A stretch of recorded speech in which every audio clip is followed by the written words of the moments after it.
Yeah, welcome back again. We want to look at cross-validation in machine learning. Okay, so uh,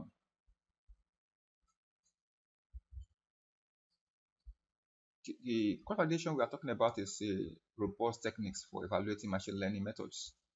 And just for evaluation, don't forget that's why it's called validation. Whenever we validate our machine learning, and one of them is by cross-validating it. All right, so we have different types of cross-validation. One of them is k-fold cross-validation, and which both k-fold and stratified both fall under what is called basic cross-validation. All right, so it's the most common form of a cross-validation you have. Data set is split into k equal size folds. In this case, the model is trained on k equals to 1 fold and tested on the remaining folds. Okay. This is repeated. You repeat this process k times, and each time using a different fold as the test set. So the final score becomes the average of all the k tested, okay, or test scores. That is just a concept of a k fold, basically. And the second one is a certified k fold. Like a k fold we talk about, this one keeps the class distribution balanced in each fold. Important for classification. So both k-fold and certified fold, both of them fall under what we call basic uh, k-fold classification. So the third one is leave one out. This fall under advanced cross-validation. Okay, this extreme case where k go to n number of samples. Each samples is used once as a test, rest for training. We use the rest for training. So it has a high variance, very computationally expensive. Most times used in deep learning most times. So we also have a time series split for time ordered data, e.g. stop prices. One must not shuffle. Yeah, they train on past data, test on future data. That is what it means. So we use rolling windows or expanding windows. So it's just time series. And we also have what they call nested or repeated k-fold. This repeat k-folds multiple times with different random splits give us a more stable estimate, especially when you are dealing with CNN. Most time you can introduce a repeated k-fold sometimes. So this is just a basic introduction. Let's look at how we can implement k-fold in Python. So we just use a very simple common data set you are familiar with before several times. So I just do that to test. Then you can actually run the test on your own, log in your data set and to test also.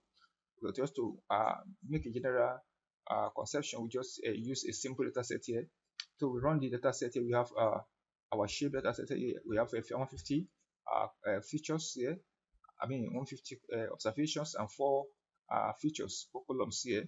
All right, so one target, which have 3 classes. So you can see here, I've used several times, so you need to explain this. Then under basic, we have a simple k-fold, which I explained before. So we just import our as usual cross-validation function and linear regression for now to use to test. So we initialize our model linear regression. We're passing we're using a parameter iteration 200. So we use five-fold cross-validation, which is we pass in here to our data. So we call this C equals to 5. That's just what we pass in. Our scoring is accuracy. We want to use accuracy. So we print our result out here. For individual fold accuracy, we print the score. For mean accuracy, we print the score, and we print our standard deviation as well. So we have our individual fold, we have 0.96 for our individual. For the we have also 0.93, 0.96, and so on, and 1. So we also have our mean accuracy, which is 0.97. Then our standard deviation is equal to 0 plus or minus 0.024 or 0.25 now. So this cross-validation score split data into 5-fold by default and train on 4-fold, test on 1, repeated 5 times. So this returns the accuracy for each fold. So It's just a simple example that I'm talking about. You can see them here, 1, 2, 3, 4, 5. Okay, then we have mean accuracy here totally. So this is good for kind of a basic data set you are dealing with, not a complex one. So we also have certified one, which I've explained above. So just only thing you just had here, just call it certified fold here, function here. Then you pass a parameter in, the split number of times is 5. We shuffle this, which was a true random set of the two. So we just call it our score here, which we use the other above our CV has already been passed here, which is a stratified CV. So we have already split it down here under certified. So we print our mean accuracy and our STD. Okay, so we only generate mean accuracy here anyway. So we have a mean accuracy 0.96, right? So the reason why it's certified because we ensure each fold has same proportion of classes and critical for imbalanced data sets. And on database that are imbalanced, this particular stratified can be applied, can be used. So we also have a advanced cross validation, which means we have what we call leave one out, which is called LU CV. So we have we just import our leave one out here function here in our model selection. Then we pass our create a function from leave one out.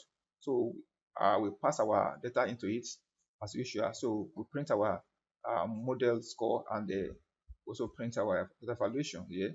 Should we call sample size 150? So this is what we have here, 0.96 our mean accuracy. Right now, when do we use LU? When the database is very small and then when it's computationally expensive, we train on n models for n samples. So like I say, it's very expensive when it's come to using LU. We have time series split. So what we just call here your time series split from our model selection. Then we do some simulation of data here. Okay, we randomize. So we just pass into, we have one sample of data for future, and we also have a binary target. So we call our time series split equal to 5. We train on this, and then we test.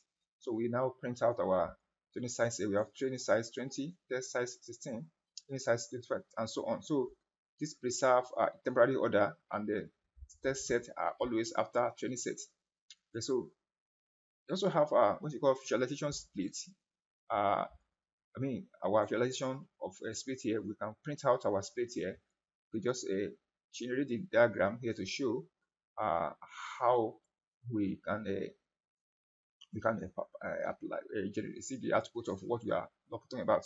So in the next class, we are going to do a proper cross-validation properly on a neural networks and see how it works, right? So you see the output. So they can do that later, but not for that to be the next class. So this is just a simple explanation on what is called cross-validation and using 5-fold. So we also have a nested cross-validation nested. So here for hyperparameter tuning plus valuation. So here we have which means can be nested. We have cross-validation inside cross-validation, right? So one inside the other. We build parameter grid here and we pass it in. Then we have our nested grid here. So we can print our mean accuracy to be 0.95 here. So why nested? Because it prevents data leakage and it gives unbiased performance estimates. So for key recommendation, we can say that a K-fold is a standard evaluation, but fast may imbalance classes. Then we have a certified K-fold imbalance data set, a preserved class distribution. Then we also have a leave one out, very small data set, high variance, but computationally expensive. We have time series split, which temporal data maintains time ordering. We have nested CV, hyperparameter 20 plus final evaluation, which is most rigorous but slowest. So when should we use it? Always during model evaluation of hyperparameter tuning, essential in small to medium size data set where a single train or a single train test split might mislead. In a grid or random search, CVFs choose the best parameter more reliably. Yeah. So in summary, always use certified CV for classification. Use nested CV when tuning parameters, and for time series, never shuffle data. Leave one out is really needed. Consider tenfold instead. So tenfold is commonly used in a mostly in a CNN and deep learning.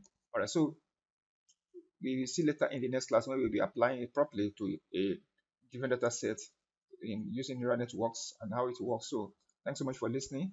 I'll see you in the next class. Bye for now.